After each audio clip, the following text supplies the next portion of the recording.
এখন আমরা সরল সুদ কষার আরও কয়েকটি সমস্যার সমাধান করব। তো প্রথমে আমাদের যে সমস্যাটি দেয়া আছে এটি হচ্ছে আসলাম চাচা কর্মক্ষেত্র থেকে অবসর নেওয়ার সময় 1,00,000 টাকা তিনি ব্যাংকে তিনি 1,00,000 টাকা পেয়েছিলেন এবং ওই টাকার কিছুটা অংশ ব্যাংকে রেখেছিলেন এবং বাকি অংশটা তিনি পোস্ট অফিসে জমা রেখেছিলেন এবং প্রতি বছর তিনি সুদ বাবদ পেয়েছিলেন 5,400 টাকা করে। তাহলে এবং ব্যাংক এবং পোস্ট অফিসের সুদের হারও আমাদের এখানে দেয়া আছে 5% এবং 6%।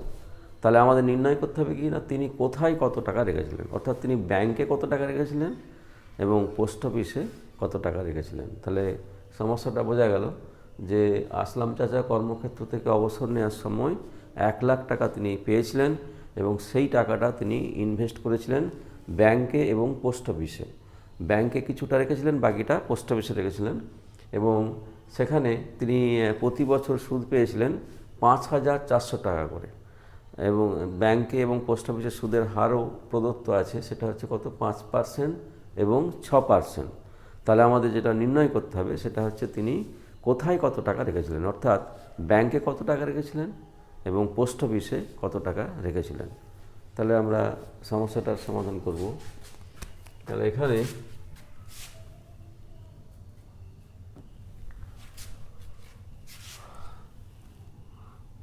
ধরি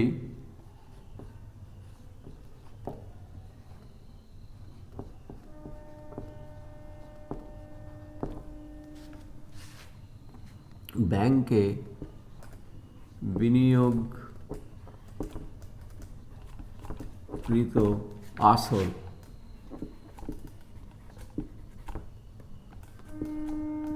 P1 সমান X টাকা, এটা আমরা ধরলাম। আর ব্যাংকের সুদের হার কত দেয়া আছে না 5%। ব্যাংকে বার্ষিক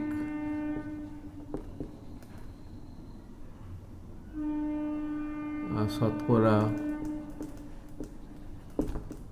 সরল সুদের হার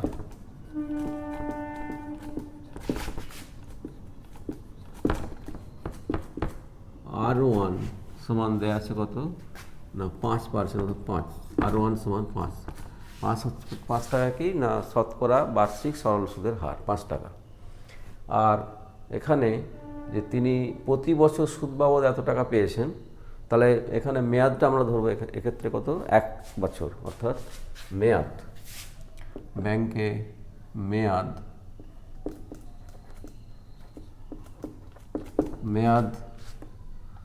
T1 বা T উভয় ক্ষেত্রে একই মেয়াদ হবে, অর্থাৎ T সমান 1 বছর। তাহলে এখানে আমরা সহজেই ব্যাংকে তিনি কত টাকা সুদ হিসেবে পেয়েছিলেন 1 বছর শেষে বা 1 বছর পরে, সেটা আমরা ওই সূত্র প্রয়োগ করে পেয়ে যাব। অর্থাৎ সুদ ব্যাংকে মোট সুদ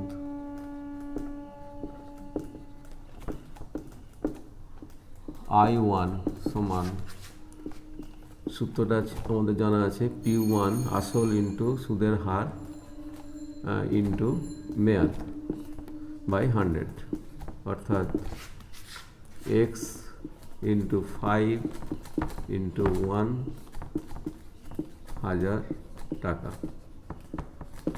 এই টাকাটা তিনি ব্যাংকে 1 বছরের সুদ হিসেবে পেয়েছেন। 1 বছর শেষে তিনি এই টাকা ব্যাংক থেকে পেয়েছেন। এবারে আমরা যাব দ্বিতীয় ক্ষেত্রে কি না, দ্বিতীয় ক্ষেত্রে আমাদের দেয়া আছে যে তিনি কিছুটা বাকি টাকাটা কোথায় রেখেছিলেন না পোস্ট অফিসে। তাহলে এখানে আমরা লিখব পোস্ট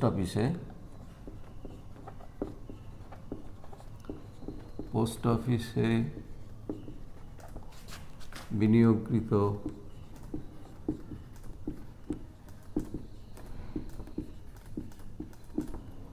আসল P2 সমান X টাকা তিনি ব্যাংকে রেখেছিলেন, আমরা ধরে নিয়েছি আগে। তাহলে বাকি টাকা অর্থাৎ 1,00,000 মাইনাস X টাকা তিনি কোথায় রেখেছিলেন না তিনি রেখেছিলেন পোস্ট অফিসে, অর্থাৎ 1,00,000 টাকা মাইনাস এক্স, এই টাকাটা তিনি রেখেছিলেন কোথায়? পোস্ট অফিসে। এবং পোস্ট অফিসে সুদের হারও দেয়া আছে কত? 6%। অর্থাৎ পোস্ট অফিসে বার্ষিক শতকরা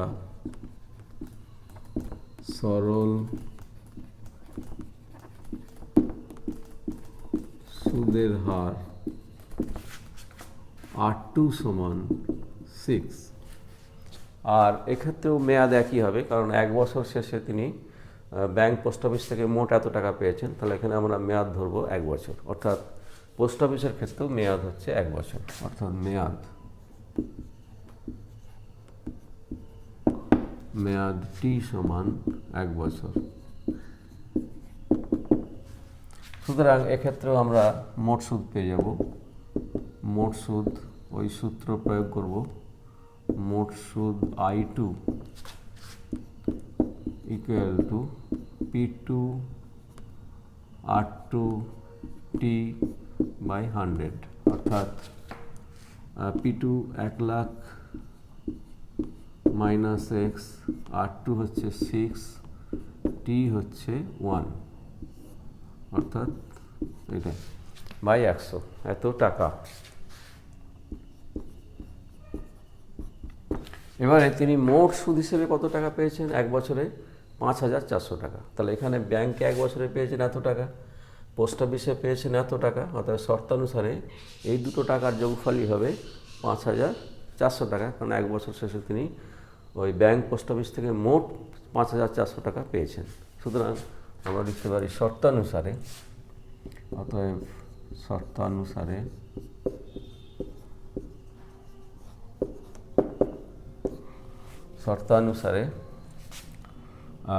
x into 5 into 1 by 100 plus 1 lakh minus x into 6 into 1 by 100 equal to 5,400। বা এখানে আমরা লিখতে পারি 5x plus 6 lakh minus 6x equal to 5,400। বা 6 লাখ মাইনাস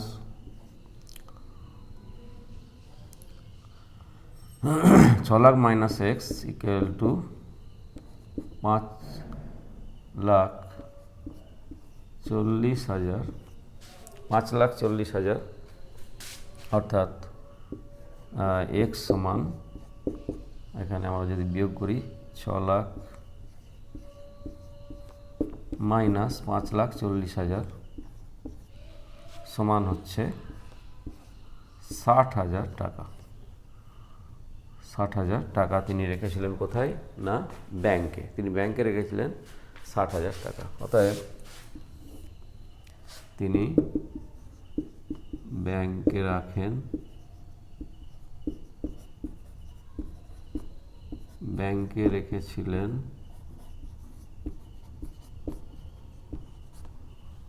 60,000 টাকা।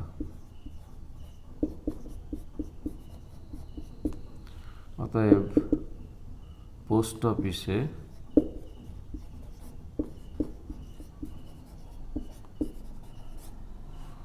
অফিসে বাকি টাকাটা, অর্থাৎ 1 লাখ টাকা থেকে আমরা 60,000 টাকা বাদ দেবো। 60,000 টাকা ব্যাংকে রেখেছিলেন, এটা আমরা পেয়ে গেছি।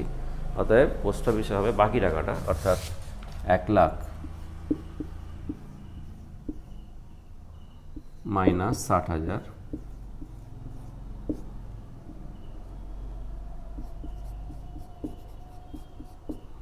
অর্থাৎ বা 40,000 টাকা।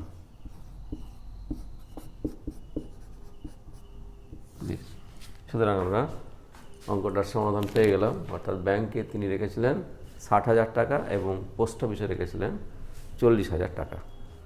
এখন আমরা দ্বিতীয় সমস্যাটির সমাধান করব।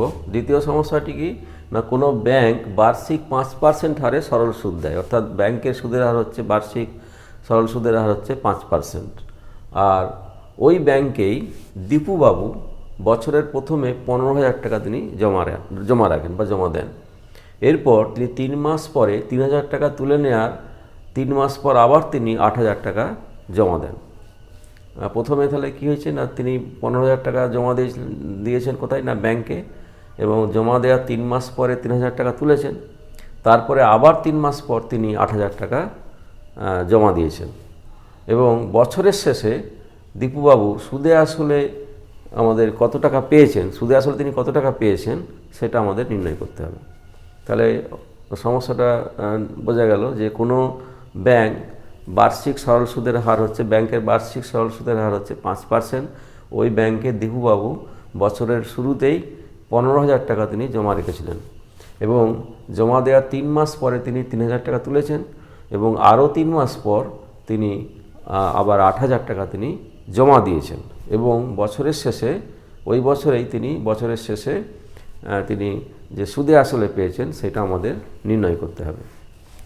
তাহলে এখানে প্রথমের আসল হচ্ছে কত, 15,000 টাকা জমা দিয়েছেন, 3 মাস পরে তিনি 3,000 টাকা তুলেছেন। তাহলে প্রথমের আসল হচ্ছে কত, 15,000 টাকা। 3 মাসের জন্য আসল 15,000 টাকা। তাহলে প্রথম 3 মাস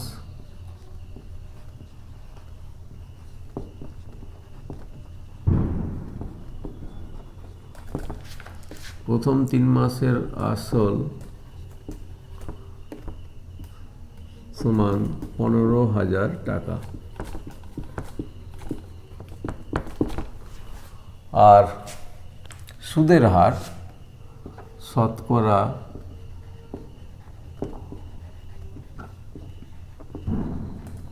বার্ষিক সরল সুদের হার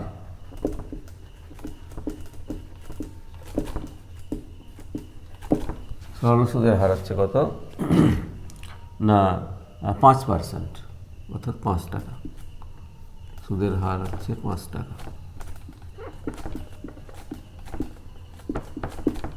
5 টাকা অর্থাৎ তাহলে আমাদের এখানে যে সুদ নির্ণয়ের যে রাশি দরকার, আমাদের যে রাশিগুলোর মান আমাদের দরকার, সেই 3টে রাশির মানই আমরা পেয়ে যাচ্ছি।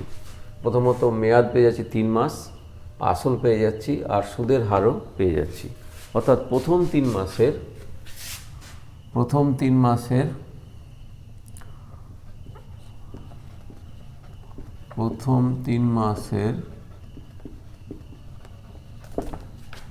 মোট সুদ সমান আসল হচ্ছে কত না 15,000 টাকা। অর্থাৎ পি এর মান এখানে 15,000 টাকা, পি ইন্টু আর এর মান কত 5, পি আর টি হচ্ছে মেয়াদ কত না 3 মাস। তাহলে এটাকে আমরা বছরে নিয়ে যাব, বছরে পরিবর্তিত করব। 3 মাসটাকে বছরে নিয়ে গেলে কত হবে না 3কে আমরা 12 দিয়ে ভাগ করব, 3/12, পি আর টি বাই 100। অর্থাৎ এটাই আমাদের সুদ নির্ণয়ের সূত্র, পি আর টি বাই 100। পি হচ্ছে আসল, আর হচ্ছে সুদের হার, টি হচ্ছে মেয়াদ। তাহলে পি এখানে 15,000, সুদের হার হচ্ছে 5 এবং মেয়াদ হচ্ছে 3 মাস, অর্থাৎ 3/12 বছর। তাহলে কত পেলাম আমরা এখানে, এটা আমরা কাটাকাটি করলাম, 4 পেলাম। আচ্ছা 4, 2 কাটলাম 75 হচ্ছে 375/2, অর্থাৎ 187.50 টাকা, অর্থাৎ 187 টাকা 50 পয়সা। তাহলে এই হলো প্রথম 3 মাসের মোট সুদ। এবারে আমরা যাব পরবর্তী 3 মাস। পরবর্তী 3 মাসে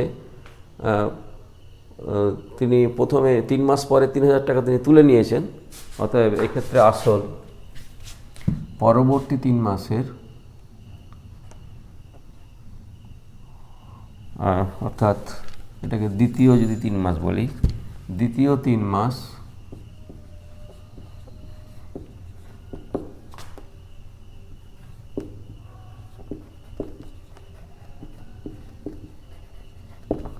দ্বিতীয় 3 মাসের আসল। দ্বিতীয় 3 মাসের আসল কত হবে না, শুরুতে তিনি দিয়েছিলেন 15,000 টাকা, 3 মাস পরে তিনি 3,000 টাকা তুলে নিয়েছেন, তাহলে এক্ষেত্রে আসল হবে 15,000 মাইনাস 3,000 অর্থাৎ 12,000 টাকা। তাহলে এই যে 12,000 টাকা, এইটা হচ্ছে পরবর্তী 3 মাসের জন্য আসল, অর্থাৎ দ্বিতীয় 3 মাসের জন্য আসল হচ্ছে 12,000 টাকা। আর বার্ষিক সুদের হার তো 5 টাকা দেয়াই আছে, আর 3 মাস এখানে মেয়াদও সেই 3 মাস, অর্থাৎ 3/12 বছর। তাহলে এক্ষেত্রে আমরা মোট সুদ পেয়ে যাব, অর্থাৎ মোট সুদ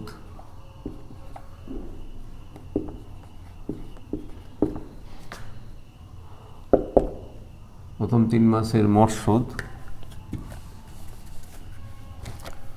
প্রথম 3 মাসের মোট সুদ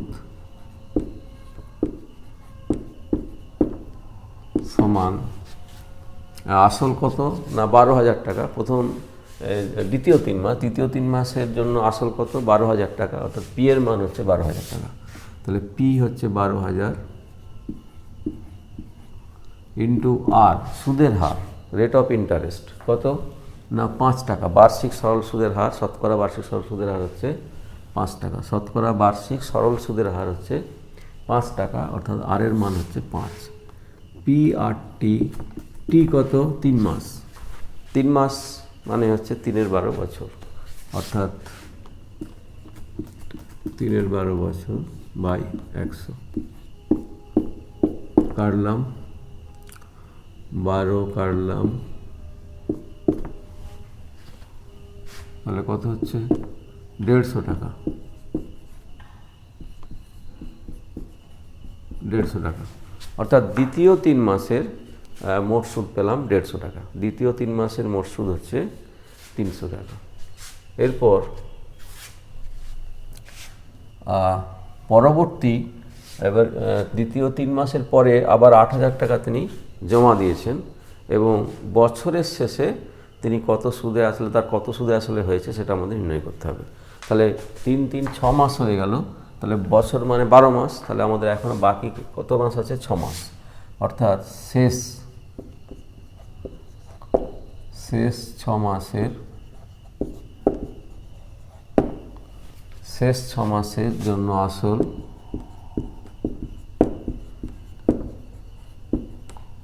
কত হবে না, এখানে আসল আমাদের কত ছিল 12,000 টাকা, এই 12,000 টাকার উপরে আরও তিনি জমা দিয়েছেন কত 8,000 টাকা, অর্থাৎ তিনি 3 মাস পরবর্তী 3 মাস পর আরও 8,000 টাকা তিনি জমা দিয়েছেন, অর্থাৎ এই ক্ষেত্রে আসল হবে 12,000 প্লাস 8,000 অর্থাৎ 20,000 টাকা। 20,000 টাকা, অর্থাৎ শেষ 6 মাসের জন্য বিনিয়োগকৃত আসল আমরা পেলাম 12,000 প্লাস 8,000 অর্থাৎ 20,000 টাকা। এবং এক্ষেত্রেও আমরা মোট সুদ পেয়ে যাব, শেষ 6 মাসের মোট সুদ, মোট সুদ কত হবে না, আসল কত 20,000, আসল হচ্ছে 20,000 ইন্টু সুদের হার একই আছে অর্থাৎ 5% ইন্টু মেয়াদ হচ্ছে 6 মাস, 6 মাসকে আমরা বছরে নিয়ে যাব অর্থাৎ 6/12 বছর, 6 মাসকে বছরে কনভার্ট করলে আমরা পাচ্ছি 6/12 বছর, অর্থাৎ বাই 100, অর্থাৎ 100 দুটো শূন্য কাটলো, এখানে হচ্ছে 6 2 আর এখানে হচ্ছে 100 অর্থাৎ 500 টাকা।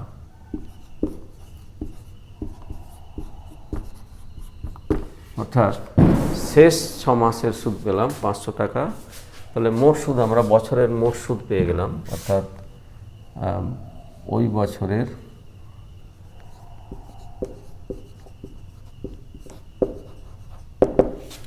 বছরের মোট সুদ পেলাম কত না, প্রথমে সুদ 3 মাসের সুদ পেয়েছি 187 টাকা 50 প্লাস দ্বিতীয় 3 মাসের সুদ আমরা পেয়েছি কত, 150 টাকা, অর্থাৎ প্লাস 150, আর শেষ 6 মাসের জন্য সুদ পেয়েছি কত, 500 টাকা, অর্থাৎ 500, অর্থাৎ যোগ করলে আমরা পাচ্ছি কত, 650, 187, 837 টাকা 50 পয়সা, অর্থাৎ 837.50 টাকা। এটা হচ্ছে ওই বছরের দীপুবাবু যে মোট সুদ পেয়েছেন সেই সুদের পরিমাণ, অর্থাৎ ওই বছরের মোট সুদের পরিমাণ হচ্ছে কত, 837 টাকা 50 পয়সা। এবং এক্ষেত্রে আসল তাহলে কত হচ্ছে না, 20,000, শেষ আসলটা আমরা কত দাঁড়িয়েছিল, 20,000 টাকা। সুতরাং সুদে আসল আমরা পেয়ে যাচ্ছি, অতএব সুদে আসলে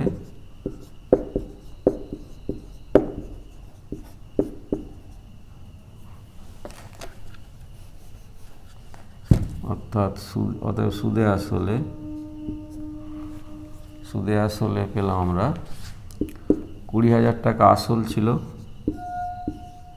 শেষ আসল দাঁড়িয়েছিল কত, 20,000 টাকা, শেষে যে আসল দাঁড়িয়েছে সেটাই আসল, অর্থাৎ 20,000 টাকা, প্লাস আমরা সুদ মোট কত পেয়েছি না, 837 টাকা 50 পয়সা, এটা অর্থাৎ কত পেলাম, 20,000, সুদে আসলে পেলাম 20,837.50 টাকা। তাহলে এই হলো দীপুবাবুর ওই বছরের শেষে তিনি সুদে আসলে পেয়েছেন এই টাকা, অর্থাৎ 20,837